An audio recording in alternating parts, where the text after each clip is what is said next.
मान लो कर्जा बहुत ज़्यादा मात्रा में हो गया हो, बहुत टेंशन की ज़िंदगी अगर चल रही हो, बहुत चिंता ग्रसित कर रखी हो और ऐसा लग रहा है कि पैसे की आवक कहीं से नहीं है और टेंशन बढ़ता जा रहा है, तो 9 दिन पूरे होने के बाद जब 10वीं तिथि आए, 10वीं नवरात्रि पूर्ण होने के बाद में जो 10वीं तिथि आए, शमी के पत्ते 5 दुर्वा, 5 बेलपत्र, भगवान शंकर के मंदिर में 1 शमी का पत्ता, 1 दुर्वा, 1 बेलपत्र भगवान शंकर से अपनी कामना करके, अपना गोत्र बोलकर शंकर भगवान के शिवलिंग पर समर्पित कर। फिर दूसरा पत्ता, दूसरा शमी पत्ता, दूसरी दुर्वा, फिर शिव जी पे समर्पित कर। 5 पत्ते शमी के, 5 दुर्वा, 5 बेलपत्र जो विजयदशमी की तिथि रहे नवरात्रि के बाद की, समर्पित कर कर 1 लोटा जल 3 बार शंकर जी को उसी जल से 3 बार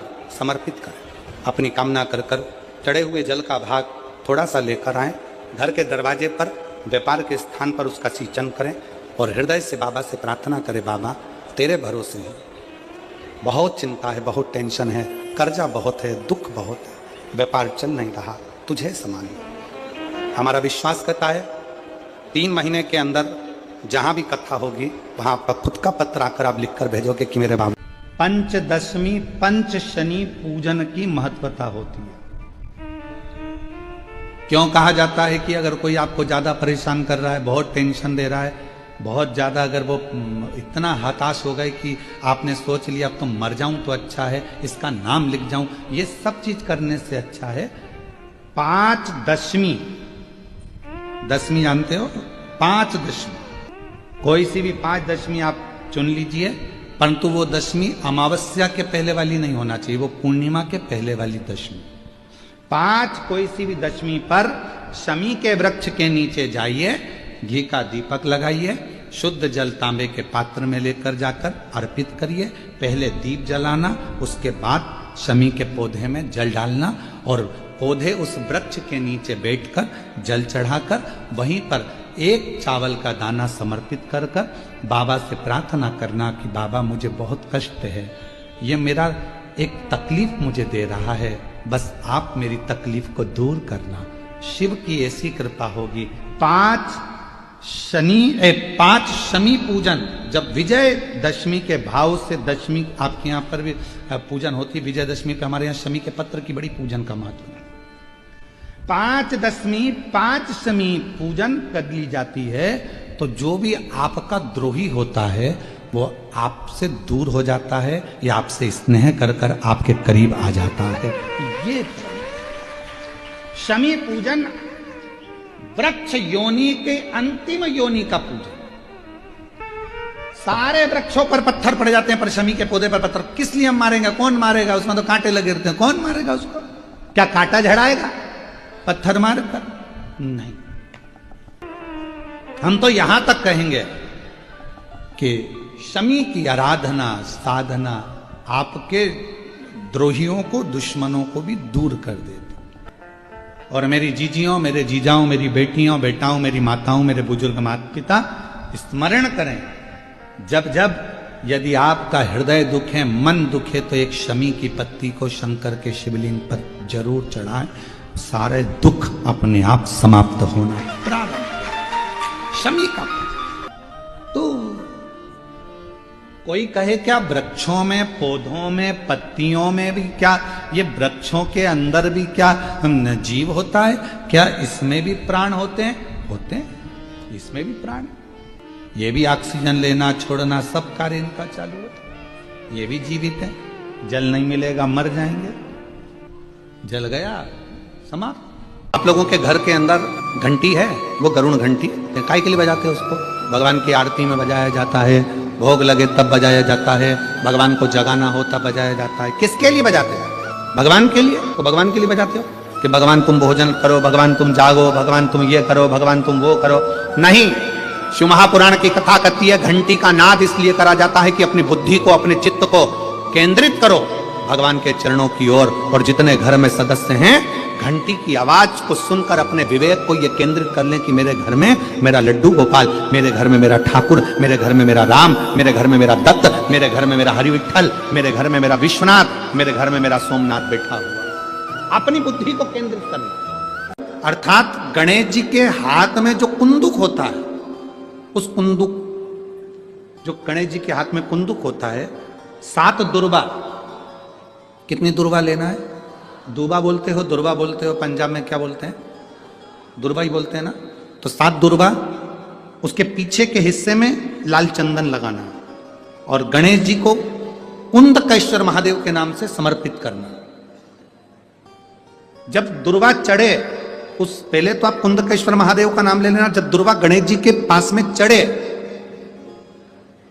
तब चंद्र गणेश का स्मरण कर लेना और अपने दिल की बात बाबा से प्रार्थना कर कर उस दुर्बा को चढ़ाओ। एक दुर्बा उसमें से मांग कर लेकर आओ। जिस दुर्बा को जब मांग कर लेकर आओ, तो वह जो व्यक्ति नशे में धुत रहता है या गलत काम में धुत रहता है, उसको वो दुर्बा सुबह खाली पेट एक दुर्बा उसको खाने को दो। नहीं खाए तो उसको कोई भोजन आदि के साथ में उसको दो। उसका नशा धीरे धीरे धीरे धीरे वो छोड़ देगा और श्रेष्ठ बन जाएगा। श्रेष्ठ कुंदकेश्वर महादेव या कुंदुक का प्रहार, कुंदुक 2-3 जगह पर काम करता है। कुंदुक का अगर आपने कभी स्मरण करा हो कुंदुक का, तो कभी, वैसे तो मेरे को लगता है कि आप लोगों ने गणेश जी के हाथ में कुंदुक देखा होगा। एक शस्त्र होता है जो एस जैसा बना होता है, जो गणेश जी के हाथ में पकड़े होते हैं। दर्शन किया है? तो वो कुंदुक कहलाता है।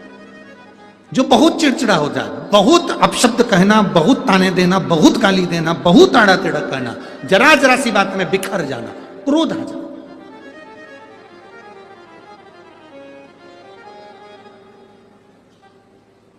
श्वेत पुष्प, सफेद पुष्प बेलपत्री के साथ जब देवाधिदेव महादेव के ऊपर समर्पित करा जाता है, थोड़ी देर चढ़े रहने के बाद बेलपत्र और श्वेत पुष्प में से सफेद पुष्प उठाकर बेलपत्री के वृक्ष के नीचे समर्पित कर दिया जाता है, जो शिवलिंग पे चढ़ाया गया, और उसका एक श्वेत पुष्प उठाकर शिव का चढ़ा हुआ बेलपत्री के वृक्ष के नीचे समर्पित कर दिया जाता है। वहां की मिट्टी को उठाकर अपने घर के द्वार का स्पर्श करा दिया जाता है। तो क्रोध करने वाला व्यक्ति, चिड़चिड़ करने वाला व्यक्ति कुंदकेश्वर महादेव का नाम लेकर जब वो रज लगाई जाती है, मिट्टी लगाई जाती है, तो वो धीरे धीरे क्रोध करना बंद कर देता है। घर में पूरे शांति और आनंद की अनुभूति होने लगती है। ये कुंदकेश्वर है, ये साधारण नहीं है। कुंदकेश्वर, माता पार्वती ने कुंदुक उठाकर प्रहार करा, और जैसे ही माता पार्वती ने कुंदुक उठाकर प्रहार करा, प्रहार करते से विदल उत्पल के ऊपर प्रहार करते से विदल उत्पल के प्राण चले जाते हैं और वो कुंदुक भगवान शंकर के चरणों में जाकर गिर जाता है। जब शिव जी के चरणों में कुंदुक जाकर गिरा, तब शंकर भगवान के चरणों में माता पार्वती जी ने जाकर देखा तो उनके चरणों में चोट लगी हुई थी, क्षमा मांगी, चरणों में गिर गई मां। और शिव जी ने कहा, पार्वती तुम दुख ना मनाओ, तुम्हारे कुंदुक का मेरे चरणों में गिरना, मेरा नाम आज से कुंदकेश्वर होगा। पार्वती, मेरे चरणों में कुंदुक का प्रहार हुआ और मेरा नाम कुंदकेश्वर हुआ। आज के बाद मृत्यु लोक में रहने वाला व्यक्ति, उसके शरीर में अगर कोई रोग, कोई दुख व्यापेगा और वो मेरे कुंदकेश्वर की कथा को पूरी सुन लेगा या कुंदकेश्वर के नाम का उच्चारण कर लेगा, तो उसके दुख का, उसके शरीर के रोग का मैं निवारण कर दूंगा। वो कुंदकेश्वर महादेव है। बोल कुंदकेश्वर महादेव की। वो कुंदकेश्वर महादेव, कुंदुक का नाम रखा। हम शंकर जी को जल कहां बैठ के चढ़ाते हैं? बोलो बोलो, जन्म के बोलो जरा।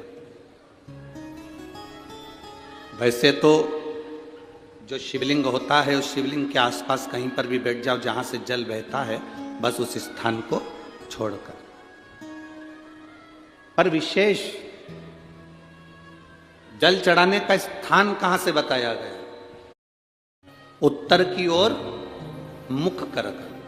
हमें दक्षिण में बैठना है, उत्तर में मुख करना। उत्तर की ओर भगवान शंकर की जलाधारी, जलाधारी से मतलब है जो शिव जी का चढ़ा हुआ पानी जो बहता है वो उत्तर की ओर जाता है। तो हम कहां बैठते हैं? बोलो बोलो जम के, दक्षिण की ओर। मान लो शिव जी का पानी इधर जा रहा है तो तुम्हें इधर बैठना है, शिव जी का पानी इधर जा रहा है तो तुम्हें इधर बैठना है। वैसे तो शंकर के शिवलिंग के आसपास कहीं पर भी बैठकर पूजन कर सकते हो, पर विशेष कोई कामना होती है, विशेष कोई मनोकामना है, और आपका दुख जब कटता नहीं है, आप हार जाते हो, तब उस समय पर दक्षिण में बैठकर जहां उत्तर की ओर मुख कर कर भगवान देवाधिदेव महादेव को जल समर्पित किया जाता है। उत्तर दिशा में ऐसा क्या है कि शंकर जी का जल उत्तर की ओर जाता है? ये उत्तर और दक्षिण, ये दो दिशा तो हमारे यहाँ बड़ी विचित्र मानी जाती है। हमारे यहाँ सबसे अच्छी दिशा, कोई मकान भी लेता है तो कहता है पूरा पश्चिम का मकान होना चाहिए। कोई मकान ले, पूर्व का मकान हो, पश्चिम का मकान हो, कोई दुकान ले तो कहते हैं पूरा पश्चिम का मकान दुकान हो। पर मेरा वो घरदानी तो उत्तर दक्षिण का आनंद लेता, उत्तर दक्षिण। ऐसा दक्षिण दिशा में ऐसा क्या है कि शंकर जी का चढ़ा हुआ जल दक्षिण में ही जाता है? यहां तक शिव महापुराण की कथा कहती है, मान लो आपके घर में छोटा सा शिवलिंग है, आपके घर में छोटा सा शिवलिंग है, उस शिवलिंग को आपने थाली में रख लिया, थाली में रखने के बाद में गूंज रहा है आवाज, थाली में रखने के बाद उस थाली में शिवलिंग को रख लिया, आपने उसको स्नान कराया। थाली में भी अगर शिवलिंग रख रहे हो तो उस शिवलिंग का जो दिशा है वो उत्तर की होना चाहिए। भले आप मंदिर में पूरा पश्चिम में बैठे हो, आपके घर का मंदिर तो पूरा पश्चिम में ही होगा, आपके घर का मंदिर कहाँ होगा? पूरा पश्चिम में। पर शिवलिंग की दिशा कहाँ रखना है, उसकी जलाधारी की दिशा कहाँ रखना है? जम के बोलो जरा, उत्तर। आप मंदिर में पूरा पश्चिम में बैठो, आपके घर के मंदिर में आप पूरा पश्चिम में बैठ के पूजन करो, क्योंकि आपका मंदिर पूरा पश्चिम ही होगा। ऐसा कोई घर नहीं जिसके घर के अंदर मंदिर पूरा पश्चिम में नहीं है। आप पूरा पश्चिम में बैठो, पर शिवलिंग को थाली में भी रखो तो उसकी जलाधारी उत्तर की होना चाहिए। आपने अगर स्नान कराया है, शंकर भगवान के शिवलिंग का जल जो आप लेकर जा रहे हो विसर्जन करने के लिए, शिवलिंग का चढ़ा हुआ पानी जो भगवान को हम घर में स्नान कराते हैं, भगवान को घर में नहलाते हैं, स्नान का जो जल होता है उसको हम ले जाकर जब वृक्ष में डालते हैं, उस समय पर शंकर का घर में चढ़ा हुआ जल जब हम ले जाकर उसको डालते हैं वृक्ष में, अगर आपका ध्यान उत्तर की ओर है, आपका मुख उत्तर की ओर है, भले आप जल डाल रहे हैं पर मुख यदि आपका उत्तर की ओर है तो आपकी मनोकामना पूर्ण होती ही है, ये निश्चित है। शिव जी का चढ़ा हुआ जल भले हमने अपने घर में स्नान कराया, भले हमने अपने घर में नहलाया, शिवलिंग को अपने घर में स्नान कराया, पर उसका जो जल नहलाने के बाद सब भगवान जब नहा लिए, अपने शिव जी को नहला लिया, वो जल रखा है, पूजन अर्चना सब हो गई, बाद में आप पूजन पे से उठे, उस जल को लेकर गए, आपने जो विसर्जन किया उस जल को आपने पेड़ पौधे में डाला, वो जल उत्तर, भले आपका वृक्ष कहीं पर भी हो पर आपका मुख उत्तर का है, और आप उस जल को, शंकर के चढ़े हुए जल को आप पेड़ पौधे में डाल रहे हैं, मतलब आपकी राहें खुल जाएगी और मंजिल तक आप पहुंचोगे जरूर, ये निश्चित, ये निश्चित था। किस किस के घर में शिवलिंग है? हाथ उठाओ जरा, सबके यहाँ है, रखिए। समझने वाली बात है, ये आज की कथा में, जलगांव की कथा में ये प्रसंग निकला है, तो आपके जीवन की सार्थकता रखने वाले।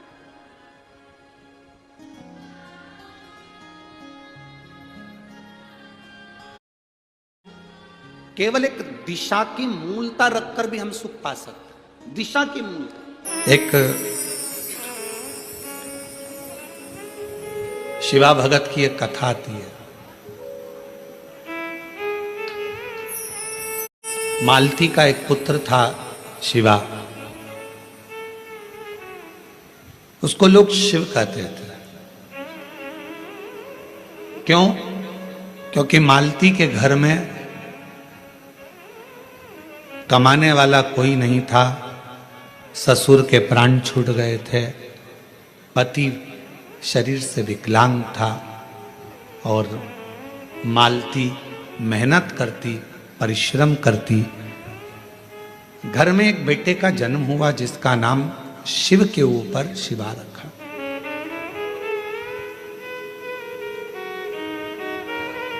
पति विकलांग है, पत्नी कमाने जाती है, मेहनत करती है, परिश्रम करती है। एक अगर घर में तकलीफ है, घर में कष्ट है, परेशानी है, कलिकाल का समय है, कलयुग का समय है, शास्त्र कहता है कि इस कलिकाल में धर्म पत्नी को पति के कदम से कदम मिलाकर साथ देना चाहिए, मेहनत में, परिश्रम में आगे रहना चाहिए।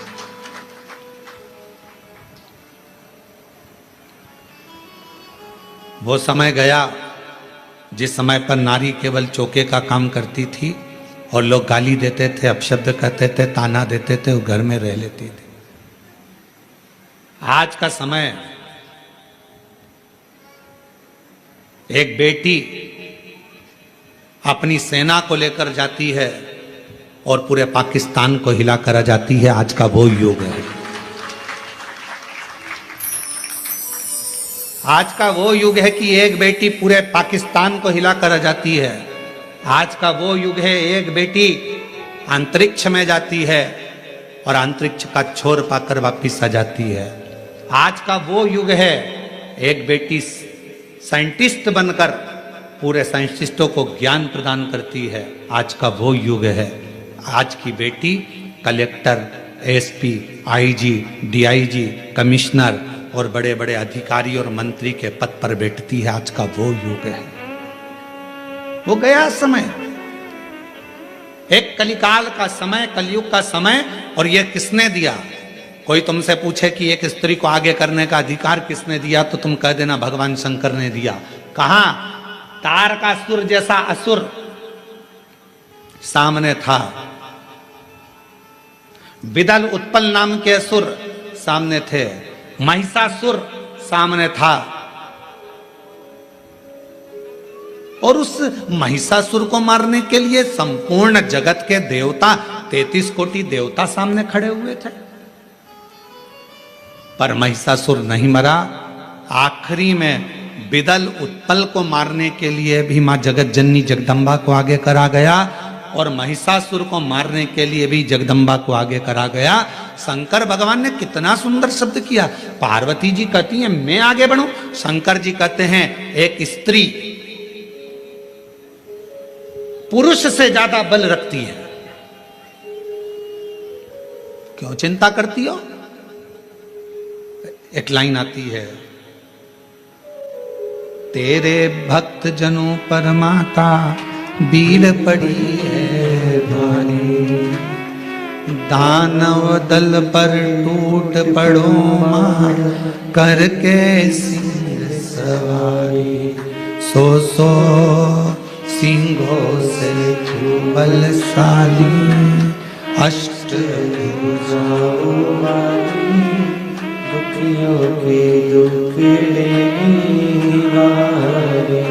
हो जाता है, बहुत तकलीफ आने लगती है,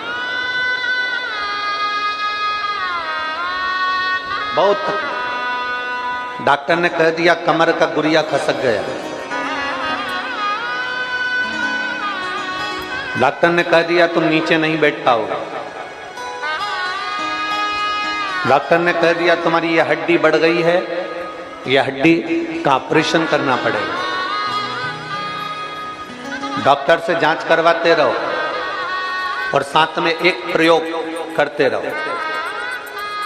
जैसे ये जलाधारी है, ये शिवलिंग है, यहां से पानी नीचे बहता है, थोड़ा समझिएगा। ये जलाधारी है, ये पानी बहने का स्थान जलाधारी का, ये पीठी का, संपूर्ण पीठी का, ये शिवलिंग। डॉक्टर कह दे कि ऑपरेशन की जरूरत पड़ रही है और तुम्हारा गुरिया खसक गया या तुम्हारी हड्डी बढ़ गई या तुम्हारी हड्डी का रोग बढ़ गया, ये शिवलिंग पर आप भगवान देवादिदेव महादेव को जल चढ़ाएं और जल चढ़ाने के बाद जो जल यहाँ बहकर आता है उस स्थान पर अगर जल चढ़ाया भी नहीं है तो जहां से पानी नीचे की ओर गिर रहा है उस स्थान पर गणेश, कार्तिकेय, अशोक सुंदरी वाली जगह से जब जल नीचे की ओर गिरता है उस स्थान पर अपना हाथ लगाकर बस कुछ देर तक उस हस्त कमल को उस स्थान पर लगाएं और भगवान शंकर का पंचाक्षर मंत्र नमः शिवाय या षडाक्षर मंत्र ओम नमः शिवाय या श्री शिवाय नमस्तुभ्यम भगवान का मंत्र का उच्चारण करें। यदि महामृत्युंजय मंत्र का स्मरण आता हो तो महामृत्युंजय मंत्र का स्मरण करें। हाथ का स्पर्श कर कर मार्कंडे बाबा का स्मरण कर कर और उस हाथ में ही थोड़ा सा जल झेलकर नंदी के पास बैठकर उसका आचमन करें।